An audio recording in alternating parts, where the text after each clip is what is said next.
দর্শক, চলতে পথে আমরা যে গাছটা দেখতে পাচ্ছি, আমরা আসলে এটার নাম জানি না। এখানে যে ফলগুলো দেখছি, এটা গোল এবং ভেতরে লেচুর মতো শ্বাস এবং একটি বড় বিচি রয়েছে। আর স্বাদে হালকা মিষ্টি, হালকা টক। আমরা জানি না এই গাছটির আসল নাম এবং পরিচয়।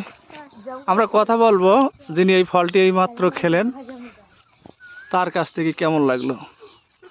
হিরাজ ভাই, এই যে ফলটি আপনি খাইলেন, এটা আসলে কেমন লাগতেছে আপনার কাছে? এটা খুব সুস্বাদু ফল, এটা সচরাচর দেখা যায় না, তবে আমার জীবনে প্রথম খেলাম এবং খুব স্বাদ লাগছে।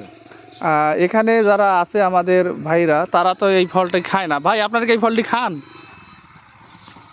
আমরা তো এই ফল খাই না, কিন্তু আজকে আমিও মুখে দিলাম।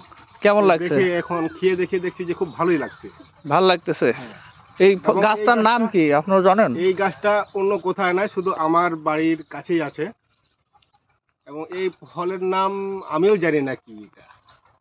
দর্শক, দেখতে পাচ্ছেন, আপনারা যদি কেউ জানেন এই গাছটির নাম কি এবং এই ফলের নাম কি, তাহলে আমাদেরকে কমেন্টে জানাবেন।